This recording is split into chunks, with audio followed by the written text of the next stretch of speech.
بسم اللہ الرحمن الرحیم الحمد للہ رب العالمین والعاقبۃ للمتقین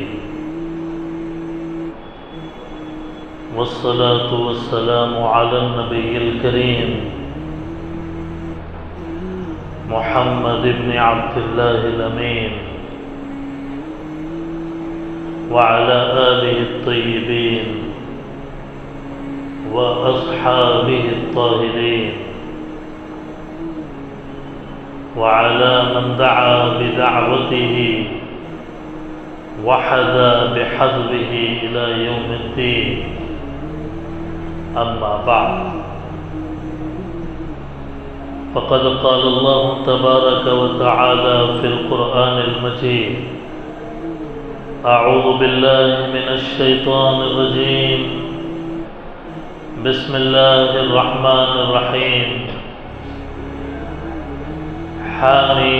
حميم والكتاب المبين إنا أنزلناه في ليلة مباركة إنا كنا منذرين فيها يفرق كل أمر حكيم أمرا من عندنا إنا كنا مرسلين رحمة من ربك إنه هو السميع العليم رب السماوات والأرض وما بينهما إن كنتم موقنين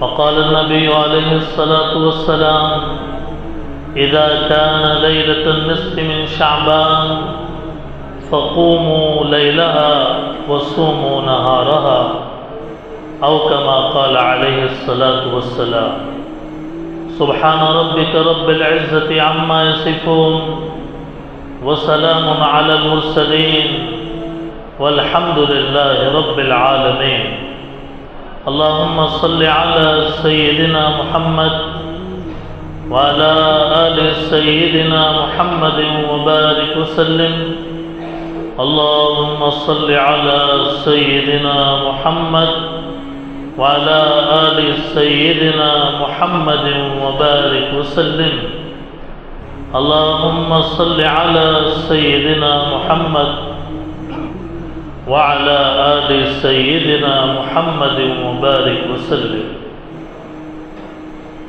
بزرگان محترم، سامعین عالی مقام، دین کے مجلس کا ادب کا تقاضا یہ ہے کہ با ادب بیٹھا جائے۔ دین کے مجلس کا ادب کا تقاضا یہ ہے کہ غور سے سنا جائے۔ آج کی رات جیسا کہ شب برات ہے اور ہم سب کو اس کی قدر کرنی چاہیے، ہم سب کو اس کی قدر دانی کرنی چاہیے اور عبادت کا اہتمام کرنا چاہیے۔ اصل تو عبادت ہے، اصل تو عبادت ہے، اور عبادت کی دو قسمیں ہیں۔ ایک عبادت اجتماعی طور پر انجام دی جاتی ہے، جیسے جمعے کی نماز ہے۔ جمعے کی نماز اجتماعی طور پہ پڑھتے ہیں سب مل کر، جیسے عشاء کی نماز ہم نے پڑھا سب مل کر، تو یہ اجتماعی عبادت ہے۔ اور ایک ہے انفرادی عبادت، جیسے ابھی تھوڑی دیر کے بعد بیان مکمل ہوگا تو ہم سب انفرادی عبادت کے اندر لگ جائیں گے۔ فرض نماز جماعت کے ساتھ پڑھی جاتی ہے، نفل نماز تنہا پڑھی جاتی ہے، تو یہ انفرادی عبادت ہے اور ایک اجتماعی عبادت ہے۔ یہ بات کیوں بتائی جا رہی ہے؟ یہ بات اس لیے بتائی جا رہی ہے کہ ابھی ہم جو بیٹھے ہوئے ہیں یہ فضول میں نہیں بیٹھے ہوئے ہیں کہ بیکار بیٹھ کے بیان سن رہے، نعوذ باللہ، ایسا نہیں۔ بلکہ ہمارا یہاں بیٹھنا بھی عبادت ہے. ہمارا یہاں بیٹھنا بھی عبادت ہے، اس لیے کہ ہم بیٹھ کر کوئی دنیاوی باتیں نہیں کر رہے، بلکہ اللہ اور اس کے رسول کی باتیں کر رہے ہیں. اللہ اور اس کے رسول کی باتیں ہم کر رہے ہیں. جب اللہ اور اس کے رسول کی باتیں ہم کر رہے ہیں تو یہ بھی عبادت ہے. ایک مسئلہ اور سمجھ لیجئے، جیسے ظہر کی نماز کی اذان کب ہوتی ہے؟ 1 بجے. تھوڑا تھوڑا سوال بھی کروں گا میں، تاکہ جو آنکھ لگ رہی نا، تو رات ہو گئی تو تھوڑی تھوڑی آنکھ لگتے رہتی، نیند آتے رہتی، سوال کرے تو اڑ جاتے. تو ظہر کی نماز کی اذان کب ہوتی ہے؟ 1 بجے. اور جماعت کب ہوتی ہے؟ آدھا گھنٹے کا وقت ہے. ایک صاحب آئے، اذان ہو گئی 1:05 پہ 10 منٹ پہ آئے، 4 رکعت سنت 5 منٹ میں پڑھ لیے. 1:15 پہ بیٹھ گئے مسجد میں. اب گھڑی دیکھ رہے ہیں، اب ٹائم ہوگا، اب ٹائم ہوگا، اب ٹائم ہوگا. تو نماز کے انتظار میں ہے، ظہر کی نماز کے انتظار میں ہے. زبان سے ذکر بھی نہیں کر رہے، زبان سے ذکر بھی نہیں کر رہے، نماز بھی نہیں پڑھ رہے، تسبیح بھی نہیں ہلا رہے. صرف 1:15 پر بیٹھ گئے کہ جماعت کے انتظار میں. تو یہ ان کا خاموش بیٹھ کے انتظار کرنا، یہ بھی عبادت ہے. یہ بھی کیا ہے؟ عبادت ہے.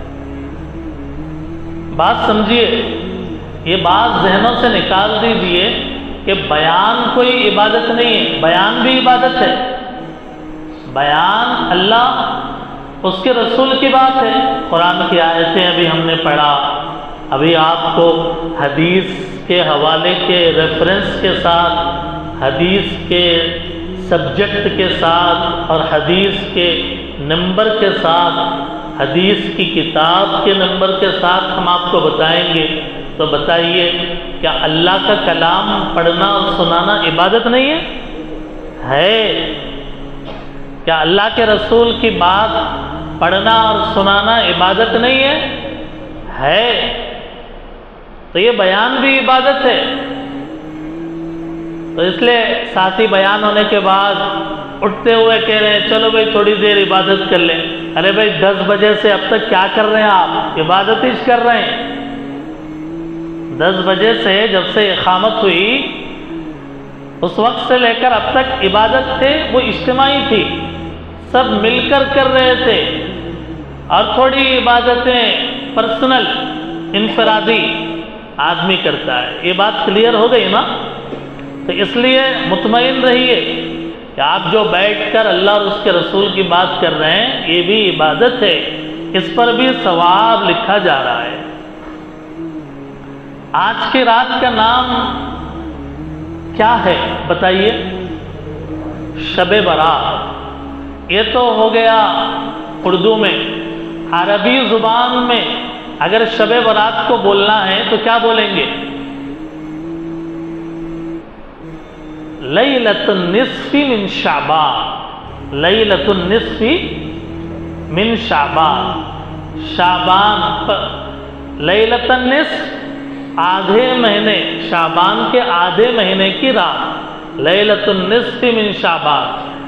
تھوڑے اور اردو میں جائیں جو لوکالٹی میں بولی جاتی ہے تو اس کو بولتے، شب برات بھی نہیں بولتے، جگنے کی رات بولتے. اس کو کیا بولتے؟ جگنے کی رات بولتے. یہ کون فیمس کرے کی کر دیے، وہ کر کے چھوڑ دیے لوگوں کی زبانوں پہ. وہ فیمس کرنے والے یہ بول کے فیمس نہیں کرے، عبادت کی رات بول کے فیمس نہیں کرے، جگنے کی رات بول کے کرے. اب جگنے والا سوچ رہا میں جگ رہا ہوں، چایاں پی رہا، سگریٹاں پی رہا، پانا کھا رہا، ٹائم پاس کر رہا، چبوترے آباد کر رہا، گاڑی ریسنگ پہ نکالا، جی ادھر ادھر ادھر ادھر اڈوں پہ پارلیمنٹ نہ بنے ہوئے ہیں نا، دوستوں کے پارلیمنٹ کہاں ہے تم تو پارلیمنٹ پہ بیٹھے ہوئے بولے. پارلیمنٹ میں کیا ہوتا؟ پورے لوگ جمع ہو جاتے. بیٹھا کہاں؟ چبوترے وہی پارلیمنٹ تھا. جھنڈوں کے پاس، جی کھمبوں کے پاس، چورستوں کے پاس، ہوٹلوں کے پاس وہ پارلیمنٹ ہیں ہمارے نوجوانوں کے. آ جاؤ جی اسمبلی میں آ جاؤ بول رہے. کیا بول رہے؟ اسمبلی کے پاس آ جاؤ بول رہے. تو یہ گیا کہ جگ رہا. کیسا جگو؟ گناہ کر کے جگ رہا، وہ اللہ کو ناراض کر کے جگ رہا. فرشتے آ کے دیکھتے جا رہے ہیں یہ شب برات ہے، یہ نوجوان جگ رہے ہیں باہر. تو اس لیے میں عشاء کی نماز کے فوراً بعد تھوڑا سمجھایا ایسا نکو کرو بول کے. اب سمجھانا ہمارا کام ہے. توفیق دینے والی ذات تو اوپر ہے، عرش والے ہمارے رب، ہمارے پروردگار. اس نے ہم کو توفیق دی، ہماری پیشانی پکڑ کے یہاں پہ بٹھا دیے. سنو تم اللہ کی بات سنو، اللہ کے رسول کی بات سنو. سنو گے تو سمجھ میں آئے گا، اور سمجھ میں آئے گا تو عمل کرنا آسان ہوگا. سمجھ میں آئے گا تو عمل کرنا آسان ہوگا.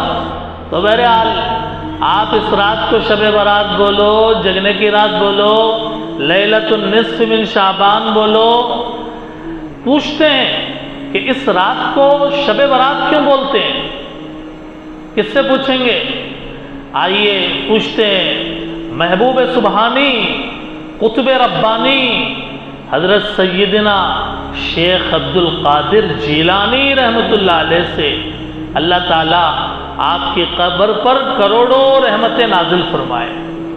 آمین بولی. بڑے اللہ والے، بڑے بزرگ ہے، ہستی ہے بہت بڑی. نام بھی لینا ہے اور ہمارے بزرگان دین جس طریقے سے زندگی گزارے اس طریقے سے زندگی بھی گزارنا ہے. ہمارے اتنے بڑے شخصیت ہے محبوب سبحانی، قطب ربانی، غوث سمدانی حضرت سیدنا شیخ عبد القادر جیلانی رحمۃ اللہ علیہ کی. فرمایا اس رات کو برات کیوں کہتے ہیں؟ اس رات کو برات کیوں کہتے ہیں؟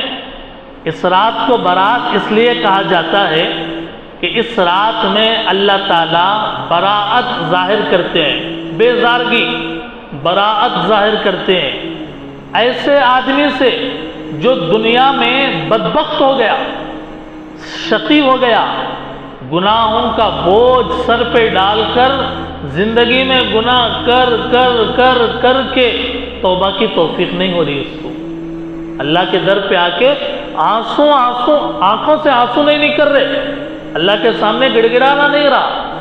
تو وہ اس رات میں بھی اللہ کے در پہ نہیں آیا اور جو ہے وہ گناہوں کے دلدل ہی کے اندر پھنس گیا.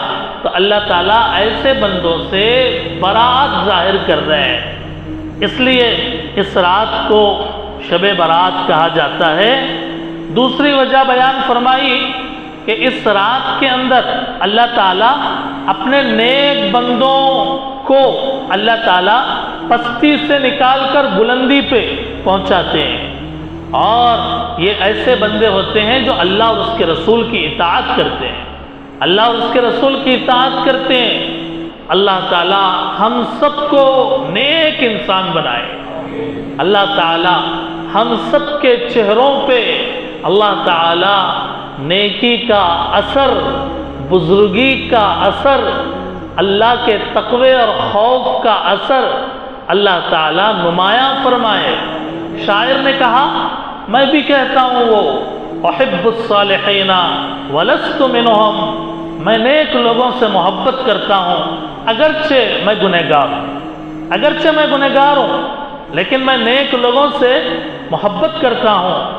لعل اللہ یرزقنی صلاحا، شاید کہ اللہ مجھے بھی ان نیک لوگوں کی کوئی نیکی عطا فرما دے. یہ عربی شاعر نے کہا احب الصالحین ولست منہم لعل اللہ یرزقنی صلاحا.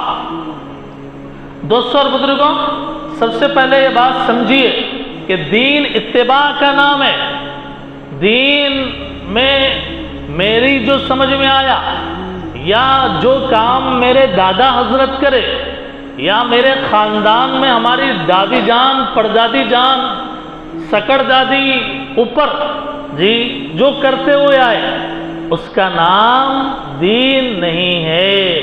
دین نام ہے قرآن کا، دین نام ہے حدیث کا، دین نام ہے سنت رسول کا، دین نام ہے سنت صحابہ کا، اور دین نام ہے تابعین نے جو کیا، تبع تابعین نے جو کیا، اس کا نام کیا ہے؟ دین ہے۔ بات سمجھ میں آ رہی؟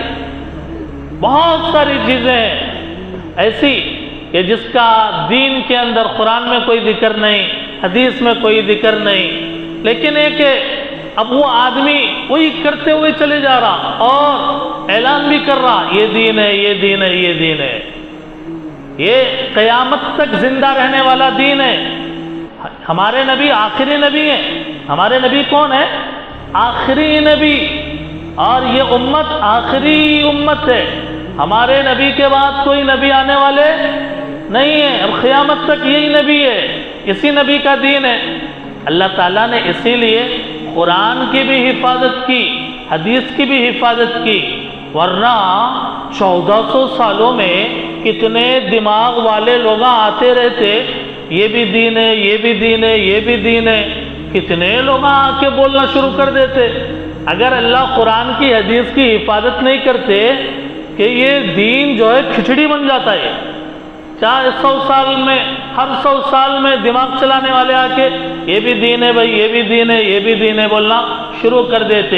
اللہ نے اس لیے قیامت تک قرآن کی حفاظت کی ذمہ داری لی۔ اللہ نے قیامت تک نبی صلی اللہ علیہ وسلم کی زندگی اور سنت کی حفاظت کی۔ بخاری ہمارے سامنے یہاں پہ کمرے میں ہے، ابو داود یہاں پہ ہے، ترمذی شریف ہے، ساری حدیثیں لکھی ہوئی ہیں۔ اب اگر کوئی بھی چیز ہے جس کو ہمارے درمیان میں رائج ہو گئی تو اب اس کو دیکھنا ہے کہ یہ دین ہے یا نہیں۔ دیکھو قرآن کے آیتیں اٹھا کر دیکھو، حدیث رسول چھان کر دیکھو کہ کہیں یہ بات ملتی ہے یا نہیں ملتی، تب جا کر یہ فیصلہ کیا جائے گا کہ ہاں بھائی یہ دین ہے، یہ دین ہے۔ اللہ تعالیٰ نے ہم پر کرم فرمایا اور ہمیں یہ مبارک رات نصیب فرمائی۔ دوستوں اور بزرگوں، مشکات شریف ایک کتاب ہے۔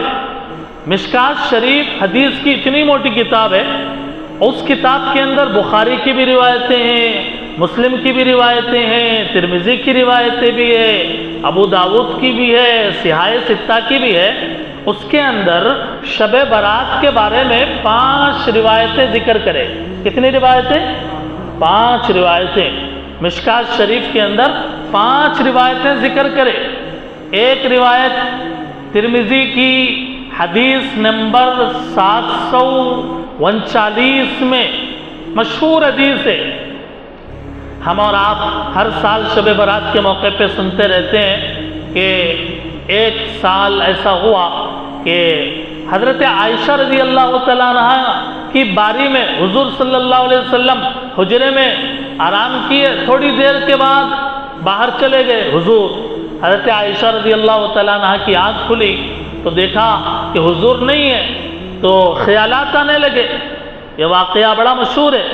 حضرت عائشہ رضی اللہ تعالیٰ عنہ نے اٹھ کر تلاش کیا تو حضور صلی اللہ علیہ وسلم جنت البقیع تشریف لے گئے تھے، جنت البقیع تشریف لے گئے تھے حضور صلی اللہ علیہ وسلم۔ حضرت عائشہ کو نہیں بتایا پہلے، بلکہ چپکے سے چلے گئے، اور پوری زندگی میں یہ ایک ہی مرتبہ حضور صلی اللہ علیہ وسلم کرے عمل۔ اگر بار بار کرتے تو حدیث کے اندر اس کا ذکر ہوتا۔ حضور نے اعلان بھی نہیں کیا میں قبرستان جا رہا ہوں۔ حضور صلی اللہ علیہ وسلم نے حتیٰ کہ اپنی بیوی جن کی باری میں حضور صلی اللہ علیہ وسلم آرام کر رہے تھے ان کو بھی نہیں بتایا، چپکے سے چلے گئے۔ حضرت عائشہ رضی اللہ تعالیٰ عنہ نے دیکھا کہ حضور جنت البقیع میں تشریف فرماتے ہیں، تو اللہ کے نبی نے حضرت عائشہ رضی اللہ تعالیٰ عنہ سے پوچھا کس چیز کا ڈر تھا تمہیں؟ اتخافینا، کیا تمہیں ڈر تھا کہ میں خیانت کروں گا نعوذ باللہ؟ کہ تمہاری باری میں، تم میری بیوی ہو، تمہاری باری میں کسی اور زوجہ کے پاس چلے جاؤں گا، اس چیز کا اندیشہ تمہیں؟ حضرت عائشہ رضی اللہ تعالیٰ عنہا سے اللہ کے نبی نے کہا، اے عائشہ، آج کی رات شعبان کی نصف شب ہے، یہ اللہ تعالیٰ قریب کے آسمان کی طرف متوجہ ہوتے ہیں اور اتنے لوگوں کی بخشش کرتے ہیں، جتنے لوگ اتنے تعداد میں کہ بنو کلب کی بکریوں کے بالوں سے بھی زیادہ۔ عرب کے اندر جانوروں میں بکریاں پالنے میں سب سے ٹاپ جو قبیلہ تھا، اس قبیلے کا نام تھا بنو کلب۔ وہ بنو کلب کے اندر اتنی بکریاں کہ لکھنے والوں نے لکھا ہے کہ ایک پہاڑ سے دوسرے پہاڑ کے درمیان کے وادی کے اندر اگر بکریوں کو جمع کیا جائے، اس قبیلے کے پاس اتنی بکریاں تھیں کہ وہ پوری وادی بھر جاتی، اتنی بڑی تعداد میں۔ حضرت اللہ کے نبی نے کیا فرمایا کہ بکریوں کی تعداد کے برابر میں نہیں، بلکہ ان بکریوں کے جسموں کے اوپر جتنے بال ہیں، اللہ اکبر، ایک بکری کے جسم پر کتنے بال ہوتے ہیں؟ کوئی اندازہ کوئی گن سکتا ہے؟ نہیں گن سکتا۔ اور پورے قبیلے کی بکریوں کے اوپر جتنے بال ہیں وہ کون گن سکتا ہے؟ اللہ کے نبی نے فرمایا، تو اس کا مطلب یہ ہوا کہ آج کی رات اللہ معافی کا اعلان کرتے ہیں، مغفرت کا اعلان کرتے ہیں۔ مغفرت کا مطلب جہنم سے آزاد کر دینا، جنت نصیب کر دینا۔ مغفرت کا مطلب ہم بار بار سنتے رہتے ہیں، مغفرت کر دیجئے اللہ، مغفرت کر دیجئے۔ کیا مطلب؟ جہنم سے بچا لے اور جنت میں داخل فرما دے، اس کا نام ہے مغفرت۔ معافی مل جانا مغفرت ہے۔ تو اس لیے اگر یہ ایک رات میں یہ طے ہے، آج کی رات طے ہے، تو اگر اللہ تعالی ہم سب بیٹھنے والوں کی مغفرت کر دے تو یہ کتنی اچھی بات ہوگی، اور ہم سب کے آخرت کے لیے کتنے فائدے کی بات ہوگی۔ یہ پہلی روایت ہے جو مشکات شریف کے اندر ہے۔ دوسری روایت ہے، اس کا نام ہے الدعوات الکبیر للبیہقی، امام بیہقی کی حدیث کی کتاب ہے الدعوات الکبیر، اس کے حدیث نمبر 530 کے اندر ہے۔ حضور صلی اللہ علیہ وسلم نے فرمایا حضرت عائشہ رضی اللہ تعالیٰ عنہ سے، آپ جانتی ہیں کہ یہ رات کیسی ہے؟ یہ جو رات ہے یہ کیسی رات ہے؟ کیا آپ کو معلوم ہے؟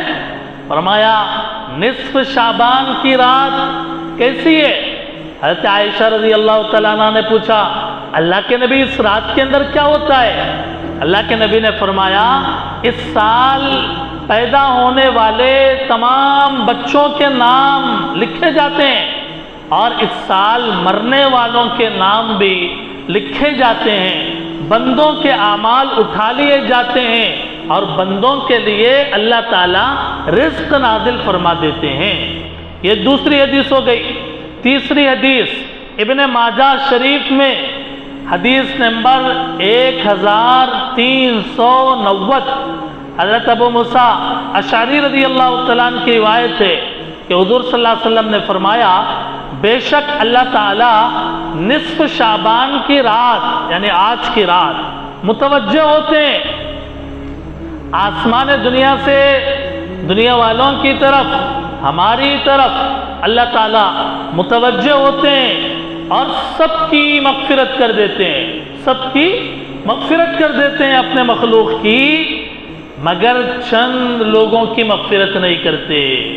فرمایا مشرک، شرک کرنے والا، اس کی مغفرت نہیں کرتے۔ کینہ رکھنے والا، دل کے اندر کینہ ہے، دوسرے بھائی کا کینہ ہے، اس کی مغفرت نہیں کرتے۔ ان کے علاوہ سب کی مغفرت کرتے ہیں۔ یہ تیسری حدیث ہو گئی۔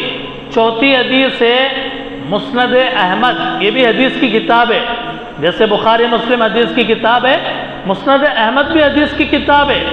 اس کے حدیث نمبر 6642 نمبر کی حدیث میں حضرت عبداللہ ابن عمرو ابن عاص روایت کرتے ہیں کہ اللہ تعالیٰ اس رات میں سب کی مغفرت کرتے ہیں مگر کینہ رکھنے والا اور ایک دوسرے کا قتل کرنے والا، مرڈر کرنے والا، ناحق کسی کو مار دیا، اللہ تعالیٰ توبہ کرنے تک اس کی مغفرت نہیں کرتے۔ ایسے ہی 5ویں حدیث جو مشکات شریف کے اندر نقل کی گئی، ابن ماجہ کی نقل کی حدیث نمبر ہے 1388۔ جب نصف شعبان آ جاتا ہے تو اللہ کے نبی نے فرمایا کہ جب شعبان، نصف شعبان گزر جائے تو تم اس رات میں قیام کرو۔ قیام کرنا یعنی کھڑے ہو جاؤ، اللہ کے سامنے کھڑے ہو جاؤ، نماز پڑھو۔ نماز کے اندر آدمی کیا کرتا ہے؟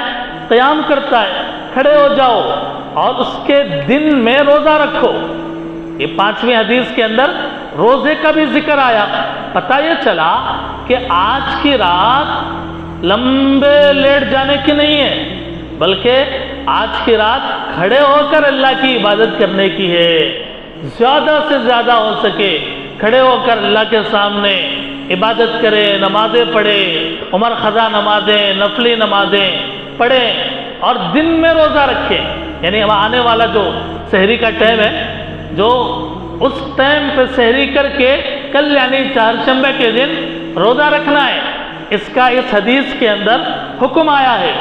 اور فرمایا اس حدیث میں اللہ تعالیٰ ارشاد فرماتے ہیں، آسمان سے اعلان کرتے ہیں اللہ تعالیٰ، ہم کو سنائی نہیں دیتا لیکن اللہ کی طرف سے اعلان ہوتا ہے۔ کیا اعلان ہوتا ہے کوئی استغفار چاہنے والا، ہے کوئی مغفرت طلب کرنے والا جس کی میں مغفرت کروں؟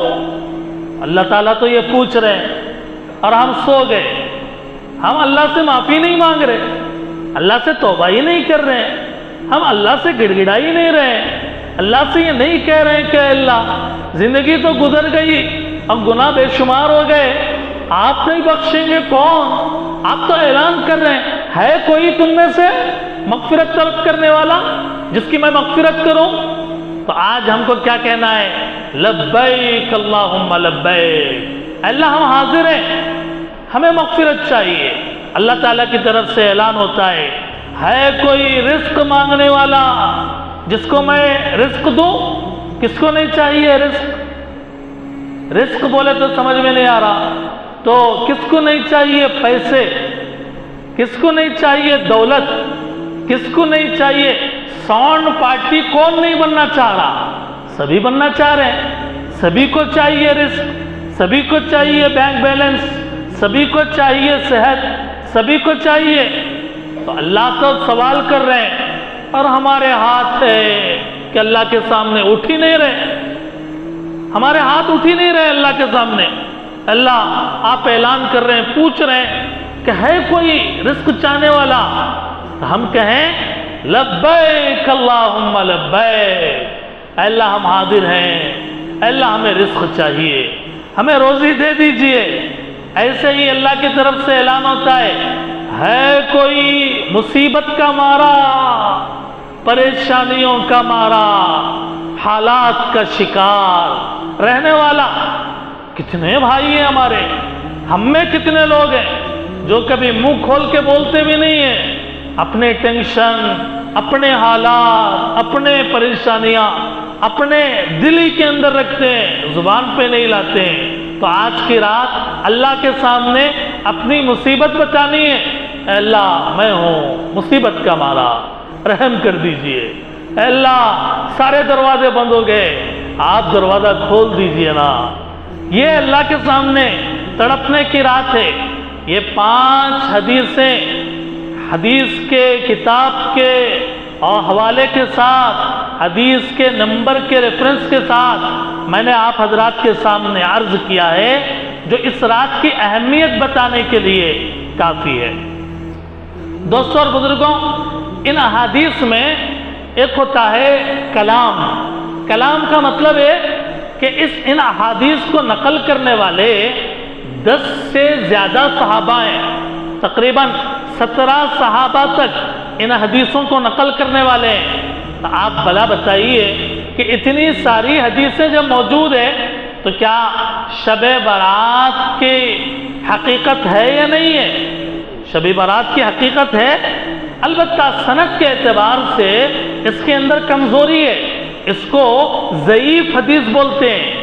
ضعیف حدیث کا مطلب یہ نہیں ہوتا کہ وہ حدیث ہی نہیں ہے، نہیں، ضعیف حدیث کا مطلب یہ ہے کہ وہ ضعیف حدیث جب کئی صحابہ کرام اس کو بیان کریں تو اس کے اوپر عمل کیا جا سکتا ہے، اس کے اوپر عمل کیا جا سکتا ہے۔ ہمارے بہت سارے، میں نے شروع میں بولا نا، نیم حکیم خطرہ جان اور نیم ملا خطرہ ایمان، آدھا ادھورا علم رکھنے والا، آؤ جی ہمارے کو معلوم دین کیا ہو کی، آدھا ادھورا علم، اس کو عربی بھی نہیں آتی، اردو بھی نہیں آتی، حالی باتاں سن سن سن سن کے دماغ میں بیٹھ گیا۔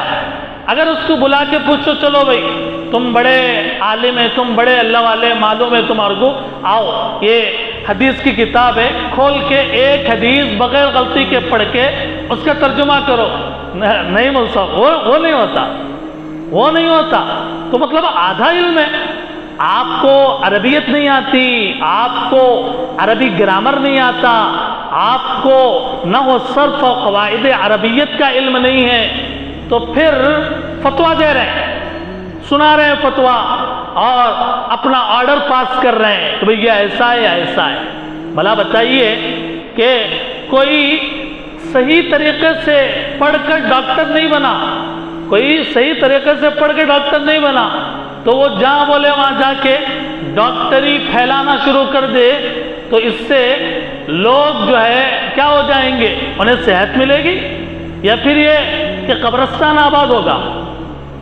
قبرستان آباد ہوگا بولے تو سمجھ میں آ رہا، قبرستان آباد ہوگا تو یہ مطلب ہے کہ ایسے نیم حکیم جب علاج کریں گے نا تو ماشاءاللہ انا للہ و انا الیہ راجعون، سانس نہیں لیے جیسا پڑھنا شروع کر دینا پڑتا، آپریشن کر رہے ہیں۔ تو مطلب یہ کہنے کا ہے کہ جس طریقے سے انسان کے بدن کے لیے، اس کے لیے علاج کرنے کے لیے مہارت کی ضرورت ہے، قرآن و حدیث کا علم صرف سطحی علم اور صرف سنا سنایا علم وہ کافی نہیں۔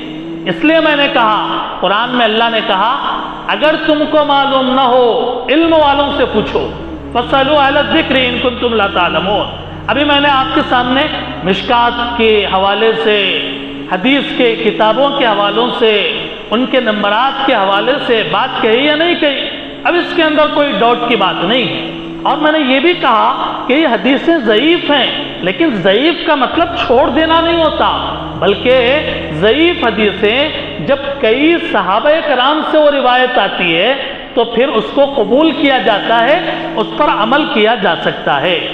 اس رات کے اندر بہت سارے لوگوں کے دماغوں میں آج کل سوشل میڈیا کا خوب استعمال ہے نا، تو اس کی وجہ سے بہت سارے کلپس سننے کے بعد یا ادھر ادھر کی باتیں سننے کے بعد لوگ کہہ رہے ہیں کہ بھئی شب برات کوئی چیز نہیں ہے اور شب برات میں عبادت کرنا کوئی اس کی فضیلت نہیں ہے۔ ایسے نہیں ہے۔ صحابہ کرام کے دور میں، حضور کے دور میں، حدیث میں نے 5 حدیثیں آپ کو سنائی، حضور نصف شعبان کی رات میں عبادت اور کا حکم دے رہے ہیں۔ صحابہ کرام کے دور میں، تابعین کے دور میں، تابعین کے دور میں شب برات کی فضیلت ہے اور سارے لوگوں نے اس کے اندر عبادت کا اہتمام کیا ہے۔ لہذا یہ کہنا کہ اس رات کی کوئی حقیقت نہیں ہے غلط ہے، بلکہ اس رات کی حقیقت ہے۔ دوستوں اور بزرگوں، یہ 5 حدیثوں کے اندر جو یہ بات آئی کہ حضور صلی اللہ علیہ وسلم جنت البقیع تشریف لے گئے۔ دیکھیے 2 قبرستان ہیں، ایک مکۃ المکرمہ میں ہے، اس کا نام ہے جنت المعلی۔ اس قبرستان کا نام کیا ہے؟ جنت المعلی، یہ مکے کا قبرستان ہے۔ اور دوسرا مقبرہ اور قبرستان جو مدینہ منورہ میں ہے، اس کا نام ہے بقیع غرقد، اس کا نام ہے بقیع غرقد، عربی نام ہے یہ۔ اور اس کو جو ہے اس کو کہا جاتا ہے جنت البقیع، اس کو جنت البقیع بھی کہا جاتا ہے۔ اللہ تعالیٰ آپ سب کو، ہم سب کو اللہ تعالیٰ عمرے کی توفیق عطا فرمائے، حج کی توفیق عطا فرمائے، ہمارے نبی کے روضے کی حاضری نصیب فرمائے، اور اپنے ان گنہگار آنکھوں سے ہمیں ریاض الجنہ میں پہنچائے، کہ جو جنت کا ٹکڑا ہے، جو جنت کی جو زمین ہے نا، وہ جنت کی زمین دنیا کے اندر ہے کہاں پہ؟ مدینے میں، ہمارے نبی صلی اللہ علیہ وسلم کے روضے کے بازو میں گرین قالینیں جو بچھی ہوئی ہے، جہاں پہ پولیس والے موجود رہتے ہیں، تھوڑے تھوڑے لوگوں کو بھیجتے رہتے، وہاں پہ اگر کوئی آدمی جا کے 2 رکعت نماز پڑھا، اس کا مطلب یہ ہے کہ جنت میں، جنت کی زمین میں اس نے نماز پڑھی ہے۔ سبحان اللہ، اللہ تعالیٰ ہم سب کو نصیب فرمائے۔ اور آپ کا کیا خیال ہے کہ آدھی رات کے وقت میں ہم اللہ تعالیٰ کے گھر میں بیٹھ کر ہم یہ ارادہ کر رہے ہیں کہ ہم مدینہ جائیں گے انشاءاللہ، ہم مکہ جائیں گے انشاءاللہ، اور اللہ سے ہم دعا کر رہے ہیں اللہ توفیق دے دیجئے نا، ہم اے اللہ ارادہ تو ہم کر سکتے ہیں، لیکن آگے راستے بنانا، بتانا اور بنانا پہنچانا تو آپ کے قبضے میں ہے۔ تو کیا خیال ہے آدھی رات میں جب اللہ تعالیٰ آسمان سے ندا لگائے دے رہے ہیں، ارے ہے کچھ مانگنے والا مانگو، اور ہم کہہ رہے ہیں اللہ ہمیں مکے کی اور مدینے کی زیارت عطا فرمائیے، تو پھر آنکھ بند کر کے یقین کے ساتھ یہ اطمینان کر لیجئے اللہ نے ہماری دعا انشاءاللہ قبول فرما لی، اللہ تعالیٰ نے ہماری دعا قبول فرما لی۔ اب تھوڑی تھوڑی تدبیر کرنا اور تھوڑی تھوڑی کوشش کرنا ہمارے قبضے میں ہے۔ ایسا تو نہیں ہے کہ ہم دعا کر کے بیٹھ گئے اور کوئی پلاننگ نہیں کر رہے، نہ پاسپورٹ بنا رہے ہیں، نہ تھوڑے بہت پیسے اکٹھا کر رہے ہیں، ہم ہاتھ باندھ کے ہم دیکھ رہے ہیں کہ اللہ تعالیٰ ہم کو کیسا لے جاتے۔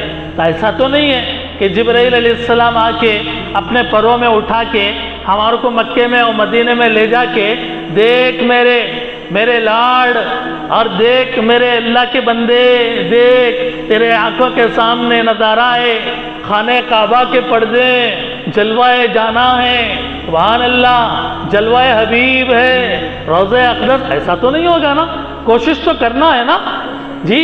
کھانا بغیر کوشش کے نہیں بنتا، اور کوئی کام بغیر کوشش کے نہیں ہوتا، تو اس کے لیے اتنا بڑا سفر حج یا سفر عمرہ، اس کے لیے کوشش تو کرنا پڑے گا۔ بہرحال جنت البقیع یہ قبرستان ہے مدینہ منورہ کا، آپ اندازہ لگائیے کہ پورے حدیث کے ذخیرے میں ایک حدیث کے اندر یہ بات آ رہی ہے، حضور اپنی پوری زندگی میں ایک مرتبہ جنت البقیع قبرستان تشریف لے گئے، اور وہ بھی چپکے سے، اعلان نہیں کیا، حتیٰ کہ اپنی بیوی ہماری ماں ام المومنین حضرت عائشہ رضی اللہ تعالیٰ عنہ، ان کو بھی نہیں بتایا، یعنی عائشہ رضی اللہ تعالیٰ عنہ کو اٹھایا ہو کہ عائشہ میں قبرستان جا رہا ہوں تم بھی آؤ، یا صحابہ میں اعلان کیا ہو کہ میں قبرستان جا رہا ہوں تم بھی آؤ، اعلان بھی نہیں کیا، چپکے سے گئے اور دعا کر کے آئے۔ اس سے پتہ یہ چلا کہ حضور صلی اللہ علیہ وسلم نے اپنی پوری زندگی میں جب ایک مرتبہ قبرستان گئے شب برات میں، تو اس سے ہم کو بھی یہ پیغام ملتا ہے کہ اپنی پوری زندگی میں ہماری اپنی پوری زندگی میں ایک مرتبہ ہم بغیر کسی تجھ کو حشم کے ساتھ، بغیر کسی بلاوے اور بغیر کسی اہتمام اور التزام کے ہم قبرستان اگر جانا چاہے اور مرحومین کے لیے دعا کرنا چاہیں تو ہم کر سکتے ہیں، اس کی اجازت ہے، لیکن اس کے لیے باضابطہ جانے کو ضروری سمجھنا، نہ جانے کو برا سمجھنا ایسا نہیں ہے کہ اس لیے کہ حضور صلی اللہ علیہ وسلم نے عمل فرمایا، حکم نہیں دیا، بلکہ دوسرے موقع پر حکم دیا کہ تم کبھی بھی جب تمہارا دل چاہے قبرستان جایا کرو، کیونکہ اس سے آخرت کی طرف توجہ آتی ہے، دنیا سے بے رغبتی پیدا ہوتی ہے اور موت یاد آتی ہے۔ اس لیے قبرستان سال میں، ہفتے میں، مہینے میں ایک مرتبہ جاتے رہنا چاہیے، جنازوں کے ساتھ جاتے رہنا چاہیے، اور مٹی ڈالتے ہوئے سوچنا چاہیے کہ یہ ہمارے بھائی تھے اور ہم بھی پتہ نہیں ہماری زندگی کب ختم ہو جائے اور ہمیں یہاں دفنا دیا جائے. ایسا ہوتا ہے، ایسا ہوتا ہے. ہمارے پیچھے نماز پڑھنے والے، میں آج بھی ان کے لیے دعا کرتا ہوں. وہ فجر کی نماز میں ہمارے عبد القدیر بھائی تھے اور میرے پاس عربی سیکھنے والا ایک نوجوان اویس جو کلی لین کا بچہ تھا اور ساتھی تھے بڑی محبت کرنے والے. ایسے کتنے ہمارے محلے میں ہم سے ملاقات کرنے والے، جی یہ کتنے لوگ تھے جو چلے گئے. آج ان کی دنیا ہی بدل گئی. ان کے پوشاک چھوٹ گئے، ان کا گھر چھوٹ گیا، ان کی گاڑیاں چھوٹ گئے، ان کے پیسے چھوٹ گئے، خبروں کے اندر چلے گئے. دن بھی وہیں کٹ رہے ہیں، راتیں بھی وہیں کٹ رہی اسی زمین کے اندر. اور انہیں پتہ نہیں تھا کہ ہمارا وقت کب آنے والا ہے، اور ہمیں بھی پتہ نہیں ہے ہمارا وقت کب آنے والا ہے. وہ چلے گئے اور آج ہم سوچ رہے ہیں کہ کیا دن تھے، ہمارے پاس آتے تھے، ملاقات کرتے تھے، ملتے تھے. آج وہیں پہ 24 گھنٹے، سال ہو گیا، 2 سال ہو گیا، اب قیامت تک اٹھنے والے نہیں ہیں وہاں سے. سور کی آواز ہی ان کو وہاں سے اٹھائے گی. اور کیا پتا ہماری زندگی کٹ جائے اور یہ موبائل چھوٹ جائے، ہمارا لباس رہ جائے، ہمارا بینک بیلنس چھوٹ جائے اور ہمارے کو ڈیڈ ڈیسائیڈ کر دیا جائے، اعلان کر دیا جائے مرحوم ہے، مرحوم ہے، مرحوم ہے. اور اس کے بعد ہم کو لوگ بلا دیں اور ہماری کیا وہی قبر کے اندر، گڑھے کے اندر ہم کو دفنا دیا جائے. تو اس لیے سرکار نے فرمایا قبرستان جایا کرو، اس سے آخرت یاد آئے گی. بہرحال دوستوں اور بزرگوں، اس رات کے اندر، شب برات کے اندر نفل نماز پڑھنے کا اہتمام کرنا چاہیے. پڑھیں گے انشاءاللہ. لیکن دوستوں اور بزرگوں، فرض نماز اور واجب نماز اور سنت مؤکدہ نماز، بولیے فرض نماز، واجب نماز اور سنت مؤکدہ نماز، یہ 3 نمازیں جماعت کے ساتھ پڑھی جاتی ہے. فرض نماز 5 وقت کی فرض نماز ہے، وہ جماعت کے ساتھ پڑھتے ہیں. رمضان کے مہینے میں وطر کی نماز ہے واجب، اس کو بھی جماعت کے ساتھ پڑھتے ہیں. اور تراویح سنت مؤکدہ، اس کو بھی جماعت کے ساتھ پڑھتے ہیں. کیا آپ نے کبھی سنا کہ نفل نماز کی جماعت ہوتی ہو؟ تو نفل نماز جماعت کے ساتھ نہیں، بلکہ وہ انفرادی طور پہ ہر آدمی الگ الگ طریقے سے اپنی نفل نماز پڑھنا چاہیے. کیا آپ نے سنا کہ اشراق کی نماز کی جماعت ہو رہی ہے، چاشت کی جماعت ہو رہی ہے، اوابین کی جماعت ہو رہی ہے؟ نہیں نا. تو نفل نماز کی جماعت نہیں ہے، ہر آدمی علیحدہ علیحدہ پڑھنا ہے. نفل نماز میں صلاۃ الحاجت ہے، ضرورت کی نماز. ہماری کوئی ضرورت ہے، میں بہت آسانی کے ساتھ آپ کو یہ بات بتانا چاہ رہا ہوں کہ بھئی میری کوئی ضرورت ہے، میرا کوئی پرسنل ایشو ہے، اللہ تعالیٰ سے میں دعا کرنا چاہ رہا ہوں کہ اللہ میرا یہ کام بنا دیجئے. تو نیت کیجئے 2 رکعت ضرورت کی نماز، یوں نیت کیجئے، صلاۃ الحاجت بولیے، میں پڑھ رہا ہوں 2 رکعت نفل نماز، اور یہ کہہ کے نیت باندھ لیجئے اور 2 رکعت کمپلیٹ کر کے ہاتھ اٹھا کے اللہ سے دعا کر لیجئے، یہ بھی نفل نماز ہے. ایک ہے صلاۃ التوبہ، توبہ کی نماز. گناہ بہت ہو گئے یا کوئی بہت بڑا گناہ ہو گیا، جیسے لوگ پوچھتے ہیں کہ قرآن ہاتھ سے چھوٹ کے گر گیا، یا قرآن نیچے رکھا ہوا تھا ہم نہیں دیکھے، ہمارا پیر لگ گیا، اللہ معاف کرے غلطی سے، جی اب کیا کرنا ہے؟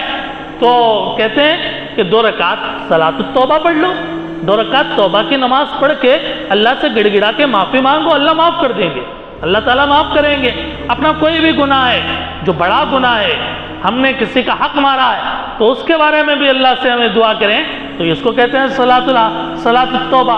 ایسے ہی ہم کو کوئی نعمت ملی، اللہ کا ہم شکر ادا کرنا چاہ رہے ہیں، تو اس کے لیے صلاۃ الشکر ہے، شکرانے کی نماز. آپ صلاۃ الشکر بولو یا شکرانے کی نماز بولو، خالی دل میں سوچ لو کہ میں فلاں نعمت جو ملی، ایگزام میں پاس ہو گیا، اس کا شکرانے میں 2 رکعت نماز پڑھ رہا ہوں نفل، یا میرا کاروبار اچھا چل رہا، میں اس کے شکرانے میں 2 رکعت نماز پڑھ رہا ہوں، تو یہ بولیے. یا میرا جو ہے اچھی جگہ نکاح ہو گیا، جی اس کے لیے شکرانے کی نماز پڑھیے، تو یہ گویا کہ شکرانے کی نماز، یہ 2 رکعت نفل پڑھ کے ہم اس طریقے سے اکیلے نماز پڑھ سکتے ہیں۔ صلاۃ التسبیح ہے، صلاۃ التسبیح بہت فیمس ہے، بہت مشہور ہے، لیکن صلاۃ التسبیح بھی نفل نماز ہے، نفل نماز کی جماعت نہیں ہوتی ہے، لہذا صلاۃ التسبیح کی جماعت بھی نہیں ہوگی۔ صلاۃ التسبیح کی بھی نماز ہم انفرادی طور پہ پڑھ سکتے ہیں۔ دوستوں اور بزرگوں، اب آج کی رات میں ایک بات یہ جان لیجئے کہ 15 شعبان کا روزہ رکھنا ہے، 15 شعبان کا روزہ رکھنا ہے۔ اسلام میں رات پہلے آتی ہے، دن بعد میں آتا ہے، رات پہلے آتی ہے اور دن بعد میں آتا ہے۔ ابھی مغرب کی اذان جیسے ہی ہوئی تو 15 شعبان شروع ہو گئی، یعنی رات پہلے آئی۔ اب صبح صادق تک یہ رات ہے، اس کے بعد کل کا پورا دن 15 شعبان ہے، کل مغرب تک یہ 15 شعبان ہے۔ اس کا روزہ رکھنے کا حکم پورے حدیث کے ذخیرے میں ایک روایت کے اندر آیا ہے کہ تم 15 شعبان کو روزہ رکھو۔ تو روزہ رکھنا مستحب ہے، روزہ رکھنا کیا ہے؟ مستحب ہے۔ اگر کوئی آدمی روزہ رکھنا چاہے رکھے، اگر کوئی نہ رکھے کوئی بری بات نہیں، کوئی ملامت نہیں، کوئی گناہ نہیں، یہ بات بھی سمجھیے۔ رمضان کا روزہ چھوڑیں گے گناہ ہے، لیکن شعبان 15 شعبان کا روزہ اگر چھوڑیں گے کوئی گناہ نہیں ہے۔ ہاں اگر رکھو گے، ایک تو حضور کی سنت زندہ ہوگی کہ حضور شعبان کے مہینے میں کثرت کے ساتھ روزے رکھتے تھے، اور دوسرے رمضان کے روزوں کی تیاری، رمضان کے روزوں کی تیاری ہے کہ ابھی شعبان میں ایک 15 شعبان کا روزہ رکھ لیے، پیر اور جمعرات کا روزہ رکھے، تو تھوڑا ریہرسل ہو گیا، تھوڑی مشق ہو گئی، اب جب رمضان آیا تو روزہ رکھنا کوئی مشکل نہیں ہوگا، آسان ہوگا۔ تو اس لیے 15 شعبان کا اگر آدمی روزہ رکھنا چاہے تو رکھ سکتا ہے، کوئی اس کے اندر پریشانی کی بات نہیں ہے۔ حضور صلی اللہ علیہ وسلم شعبان کے مہینے میں کثرت کے ساتھ روزہ رکھتے تھے، اور یقین جانیے یہ ہمارا روزہ رکھنا رمضان کا استقبال ہے، رمضان کا ویلکم کرنا ہے کہ رمضان آ رہا ہے، اس کا ہم ویلکم کر رہے ہیں، اور روزہ رکھ کر ہم رمضان کو یاد کر رہے ہیں۔ ہم جو ہے جذباتی ہیں رمضان کو لے کر، پوری امت جذباتی ہے، سارے مسلمان جو ہے جذباتی ہیں رمضان کے مہینے کو لے کر۔ اس کے لیے جو حضرات روزہ رکھنا چاہیں، سحری کرنا چاہیں، بے شک کیجئے۔ 5:17 تک آپ سحری کھا سکتے ہیں۔ 5:17 کے بعد روزے کی نیت کر لیجئے کہ میں 15 شعبان کا نفلی روزہ جو مستحب ہے وہ رکھ رہا ہوں، اور 6:11 پر افطاری کا ٹائم ہے، افطاری کر لیجئے۔ الحمدللہ، اللہ تعالیٰ جن کو توفیق دے ضرور رکھیے، اللہ کا شکر ادا کیجئے۔ اور اگر کوئی نہیں رکھ سک رہے ہیں، اللہ سے ہم دیگر عبادتیں کر کے ہم اللہ تعالیٰ کے قریب ہونا چاہیں تو ہو سکتے ہیں۔ دوستوں اور بزرگوں، آج کی رات رحمت کی برسات ہے، کرم کی برسات ہے، معافی کی برسات ہے، رزق کی فراوانی کی برسات ہے۔ اللہ اپنے ہر بندے بندی جو مصلی پر کھڑا ہو کر رو رہا، جو مصلی پر کھڑا ہو کر رکوع میں ہے، سجدے میں ہے، جو مصلی پر کھڑا ہو کر ذکر میں ہے، استغفار کر رہا، اللہ اکبر کہہ رہا، درود شریف پڑھ رہا، تلاوت کر رہا، اللہ اس کو رحمت کی نظر سے دیکھتے ہیں اور وہ اللہ کے بہت قریب ہو جاتا ہے۔ اور جوانوں کی جوانی، سبحان اللہ، کہ جوانوں کی جوانی مصلوں پہ گزرے، اس سے بڑی رشک کی بات اور کیا ہو سکتی ہے؟ بڑھاپے کے اندر تو آدمی اللہ اللہ کرنے کے علاوہ اس کا کیا کام ہوتا ہے؟ اللہ تعالیٰ سب کی عمروں میں برکت عطا فرمائے، لیکن نوجوانوں کے جوانی کے اندر کی عبادتیں اللہ کو بہت پسند ہے، بہت پسند ہے، بہت پسند ہے۔ اس لیے جوانوں سے میں گزارش کرتا ہوں کہ یہ لڑکیوں کی محبتوں میں اپنی زندگی گنوانے کے بجائے آئیے اللہ کی محبت کا ذرا ہم چسکا لے کر دیکھیں، اللہ کی محبت کا جذبہ لے کر دیکھیں، سجدوں کا لطف دے کر دیکھیں، اور سجدوں میں ماتھا رگڑ کر اللہ سے گڑ گڑا کر توبہ کر کے آہوازاری کر کے آ کر تو دیکھیں۔ پھر دیکھیے اللہ زندگی کے اندر کیسے انقلاب لاتے ہیں۔ زندگی ایک روشن ستارہ، ایک چمکتا ہوا، ایک دمکتا ہوا سیارہ بنے گی، اور ہمارے سارے مقاصد پورے ہوں گے۔ جی ہمارے مقاصد میں اچھی نوکری ہے، وہ بھی انشاءاللہ ملے گی، اور ایسی جگہ سے ملے گی جہاں سے ہمارا گمان بھی نہیں ہوگا۔ اللہ چھپر پھاڑ کر روزی دیتے ہیں، اللہ پہاڑوں کو چیر کر روزی دے سکتے ہیں، اللہ ایسی جگہ سے انتظام فرماتے ہیں، قرآن میں ہے کہ جہاں سے بندے کا گمان بھی نہیں ہوتا۔ لیکن ہم اللہ کو اپنائیں، ہم اللہ کے ہو جائیں، اللہ کے آگے اپنی زندگی ڈال دیں کہ اے اللہ ہم آپ کے ہیں، آپ ہمارے ہیں۔ اے اللہ دیکھیے نا میں کتنے دنوں سے پریشان ہوں، اے اللہ میں کتنے دنوں سے مالی حالات کا شکار ہوں، کتنا غم ہے، کتنا پریشر ہے، کتنا ڈپریشن ہے، کتنے مالیہ کی کمی ہے، اور گھر بار کی ذمہ داری میرے کاندھوں پر ہے، میرے بہنیں اور میرے چھوٹی چھوٹی ہمشیرائیں ہیں۔ اللہ یہ سارے مشکلات آپ کے سامنے رکھ کر آنکھوں کا ایک آنسو ٹپکا کر دیکھیے، اللہ کی رحمت اگر آگے بڑھ کر ہمیں اپنے دامن میں جگہ نہ دے تو بتائیے۔ اللہ تو کہتے ہیں اے میرے بندو تم کہاں جا رہے ہو، کس کے در پہ بھاگ رہے ہو، آؤ میرے در پر، تم ایک ہاتھ آؤ گے 10 ہاتھ میں آگے بڑھوں گا، ایک قدم تم اللہ کی طرف بڑھاؤ گے میں 10 قدم تمہاری طرف بڑھاؤں گا، تم چل کر آؤ گے میں دوڑ کر تمہیں اپنے رحمت کے باہوں میں لے لوں گا۔ دوستوں اور بزرگوں، نوجوانوں، اپنی جوانی کو اللہ کی محبت کے لیے، اللہ کی یاد کے اندر لگا کر، تڑپ کر، مچل کر، اللہ کے نبی صلی اللہ علیہ وسلم پر درود بھیج کر، اللہ کی تعریف کر کر کے اللہ تعالیٰ کو راضی کرنے کی کوشش کریں۔ آج کی رات میری زبان پر، ہماری زبان پر ایک ہی الفاظ ہوں، اے اللہ ہم اپنے گناہوں کی نحوست سے پناہ مانگتے ہیں، اے اللہ آپ کی ناراضگی سے، آپ کے غضبناکی سے، آپ کے شدت غضب سے توبہ کرتے ہیں۔ اے اللہ یہ مت دیکھیے ہمارے گناہ کتنے ہیں، اے اللہ ہم تو آئے ہیں آپ کی رحمت لینے کے لیے، معاف کر دیجئے، معاف کر دیجئے۔ جب بندہ یہ زبان ہلا کر دل کی گہرائی کے ساتھ جب اقرار کرتا ہے، اللہ کے آگے گڑ گڑاتا ہے، یقین جانیے گا اللہ تعالیٰ کہہ دیتے ہیں اے فرشتوں اس نے جو گناہ کیے سارے گناہ مٹا دو، اس کو ایسا کر دو گویا آج تک اس نے کوئی گناہ ہی نہیں کیا۔ التائب من الذنب کمن لا ذنب لہ۔ تو آج ہم ایسے بنے مسجد سے جاتے ہوئے، آج کی رات میں رمضان بھی آ رہا ہے کہ رمضان کے مہمان کے استقبال میں ہمارا ایک ایک گناہ ہم اللہ کے سامنے رو رو کر، گڑ گڑا کر، معافی مانگ کے، توبہ کر کے، لجاجت کے ساتھ دعا کریں گے۔ لیکن دوستوں اور بزرگوں اگر میں ایک بات نہ بتاؤں گا، میرا نام خیانت کرنے والوں میں لکھا جائے گا۔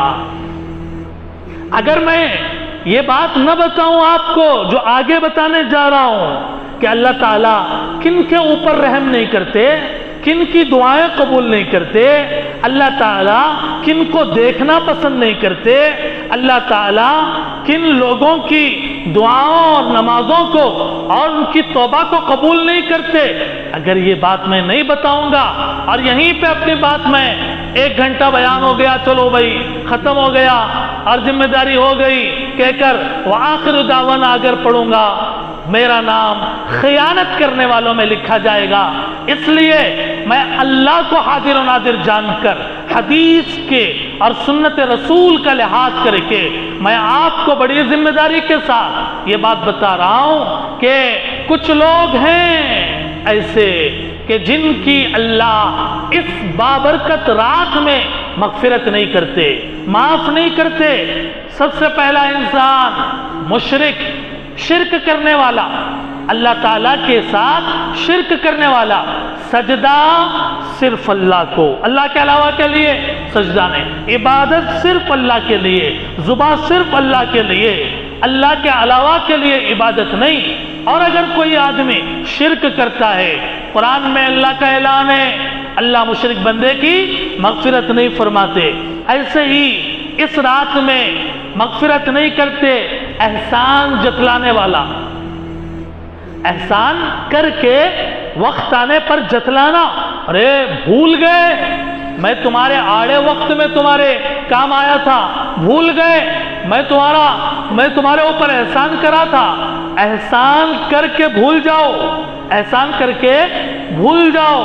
اس لیے پرانے زمانے میں ہمارے بڑے یہ کہا کرتے تھے نیکی کر اور کنویں میں ڈال، نیکی کر کنویں میں ڈال، بھول جا۔ لیکن آج کل کیا ہو رہا ہے، نیکی کر فیس بک پہ ڈال، نیکی کر فیس بک پہ ڈال تاکہ پوری دنیا دیکھے، اور حشر کے میدان میں اللہ کہیں کہ جس کو دکھانا تھا دکھا دیے، جاؤ ان سے تم اس کا ثواب لے لو، میرے پاس کچھ بھی نہیں ہے تمہارے لیے۔ تو نیکی کر اور کنویں میں ڈال، بھول جا، احسان کر کے بھول جاؤ، احسان کر کے بھول جاؤ، احسان کر کے یاد مت رکھو، وقت پڑے گا تو گنواؤں گا، کالر پکڑوں گا۔ اور جیسا خاندانوں میں ہوتا ہے جی، لڑائیوں کے ٹائم پہ ساری چیزیں باہر نکل کے آتی ہے، احسان جتلانا۔ دو آدمی ہو گئے، تیسرا آدمی اپنا پینٹ یا اپنا پیجامہ یا اپنی لنگی ٹخنوں کے نیچے لٹکانے والا، دو ٹخنے ہیں، ان ٹخنوں کے نیچے جو ازار لٹکائے گا اللہ تعالیٰ کو یہ پسند نہیں ہے۔ جو کام اللہ کو، اللہ کے رسول کو پسند نہیں ہے، میں کیوں کروں؟ میں کیوں کروں؟ جو کام اللہ کو پسند نہیں ہے، جو کام اللہ کے رسول کو پسند نہیں، میں وہ کام کیوں کروں؟ میں نہیں کروں گا۔ میں ٹخنوں کے اوپر اپنا ازار رکھوں گا، اپنے پینٹ رکھوں گا۔ آپ کہیں کتنی چھوٹی بات ہے، اتنی چھوٹی بات پہ اتنے سیریس ہونے کی کیا ضرورت ہے؟ لوگ کہتے ہیں نا بھائی کپڑے تو ہیں نا ہمارے، کپڑے پاکچ ہے، صافچ ہے، نیچے لٹکے تو کیا ہوا؟ اتنا سیریس کہیں کو ہو رہے مول صاحب جی؟ اللہ کے رسول اتنے سیریسلی یہ بات کیوں بولے؟ وہ اس لیے بولے کہ ٹخنوں کے نیچے کپڑے کا لٹکانا تکبر کی علامت ہے۔ کس کی علامت ہے؟ تکبر کی علامت ہے۔ اور تکبر اللہ کو رتی برابر پسند نہیں، اللہ کو تکبر رتی برابر بھی پسند نہیں ہے۔ اس لیے صاف اعلان کر دیے جنت میں وہ آدمی ہرگز نہیں جائے گا جس کے دل کے اندر رائی کے دانے کے برابر بھی تکبر ہوگا۔ اللہ تعالی ہم سب کی حفاظت فرمائے۔ لا يدخل الجنہ من کان فی قلبہ مثقال حبۃ من کبر او کما قال، کہ حدیث کے اندر آیا کہ تکبر سے، اس لیے اللہ کے نبی دعا کرتے تھے اے اللہ تکبر سے میں آپ کی پناہ چاہتا ہوں، تکبر سے میرے دل سے تکبر، بڑائی نکال لیجئے، میں بڑا عالم نہیں، تم کچھ بھی نہیں ہو، تم کچھ بھی نہیں ہو، اللہ کے بندے ہو تم، میں بڑا امیر نہیں، تم کچھ بھی نہیں ہو، تم اللہ کے سامنے غریب و فقیر ہو، اور تم کوئی مالدار نہیں ہو، میں بڑا خوبصورت نہیں، جو اللہ نے دیا شکر ادا کرو، دوسروں کو حقیر مت جانو، میں بڑا سیٹ نہیں، سب اللہ کے سامنے فقیر ہیں، عاجز ہیں، اور سب اللہ کے سامنے ہیچ ہیں، اللہ ہی سب کچھ ہے، اللہ ہی سب کچھ ہے، اللہ ہی مالدار، اللہ ہی علم والے، اللہ ہی غنی، ہم کچھ نہیں ہیں۔ یہ فنائیت ہے، اس کو فنائیت کہتے ہیں، تکبر نہیں کرنا۔ تو فرمایا کہ ٹخنوں کے نیچے اگر پیجامہ جا رہا یا کپڑا جا رہا تو یہ تکبر کی علامت ہے۔ اور تکبر کے بارے میں حدیث کے اندر آیا کہ الکبریاء ردائی، اللہ تعالیٰ نے بولا، اللہ تعالیٰ نے فرمایا تکبر میری چادر ہے، تکبر میری چادر ہے۔ مثال دے کر ایگزامپل سے سمجھا رہے ہیں کہ تکبر اللہ کی چادر ہے۔ اللہ نے آگے فرمایا جو میری چادر کو کھینچنا چاہے میں اس کو توڑ دوں گا، جو میری چادر کو کھینچنا چاہے گا میں اس کو کیا کر دوں گا؟ توڑ دوں گا۔ قسمتہ الکبریاء ردائی، تکبر میری چادر ہے۔ فمن نازعنی، جو مجھ سے اس تکبر کی چادر کے بارے میں جھگڑا کرے گا، قسمتہ، میں اس کو توڑ کے رکھوں گا۔ اللہ بڑے طاقت والے، ہم کچھ بھی نہیں ہیں، 4-5 موشنز ہو گئے تو بیڈ پہ گر جاتے، سارے باڈی اور جم سارا جو ہے تہس نہس ہو جاتا، سارے جی طاقت جی خاک میں مل جاتا۔ 4-5 موشنز ہو گئے لوز موشنز تو کیا ہو جاتا، چلنے بھی سوچتا آدمی، چلوں نہ کو چلوں جی، پیروں میں طاقت نہیں رہتی۔ اللہ بڑے طاقت والے، فرعون کو دھول چٹائے، قارون کو زمین میں دھسائے، شداد و حامان کو مارے، کتنے بڑے پروردگار، ہاتھیوں کو ابابیل کے ذریعے سے جی ختم کرا دیے، کتنے بڑے اللہ، ہم کچھ بھی نہیں ہیں، ہماری طاقت کچھ نہیں ہے۔ اس لیے آج ارادہ کرے، میں بھی ارادہ کر رہا ہوں، میں کہہ اس لیے رہا ہوں کہ میرے اندر وہ تکبر نہ آئے، اور ہم آپ کو اس لیے بتا رہے ہیں کہ تاکہ ہم سب جنت میں جانے والے بن جائیں، کوئی اللہ کی چادر کے ساتھ چھیڑ چھاڑ نہ کرے۔ تو یہ بات فرمائی تخنوں کے نیچے پیجامہ لٹکانے کے تعلق سے۔ ایسے ہی رشتہ ناتا توڑ دینا، رشتہ ناتا توڑ دینا، آج سے میرا تمہارا کوئی رشتہ نہیں، جاؤ، آج سے تم میرے خالہ نہیں، آج سے تم میرے ماموں نہیں، آج سے تم میرے بھائی نہیں، آج سے تم میرے باپ نہیں، آج سے تم میری ماں نہیں، جی آج سے تم میرے چچا نہیں۔ جھگڑے ہو گئے اور اعلان کر دیا، قطع تعلق کر دیا۔ حدیث کے اندر تو ہے کہ جب معاملہ ایسا گرما گرمی میں ہو گیا، 3 دن تک ٹھیک ہے، آپ کی گرمی، آپ کی ناراضگی ٹھیک ہے، لیکن 3 دن سے زیادہ تم اپنے مسلمان بھائی سے بول چال مت بند کرو، بلکہ ان سے بات کرو، معافی تلافی کر لو، اس کا حکم دیا گیا۔ اس لیے فرمایا کہ رشتہ توڑنے والا جنت میں نہیں جائے گا۔ آپ یہ مت سمجھیے کہ مفتی صاحب بیٹھ کے رات میں خالی انہیں جنت میں نہیں جاتا، انہیں جنت میں نہیں جاتا بول رہے، جنت کا ان کا ٹھیکہ ہے کیا؟ ہمارا کچھ بھی نہیں ہے۔ حدیث کے اندر آیا، ہم آپ کو امانت سمجھا رہے اور آپ کے حوالے کر دے رہے ہیں۔ حدیث کے اندر آیا، جنت میں نہیں جائے گا وہ آدمی جو قطع تعلق کرے، رشتہ توڑے۔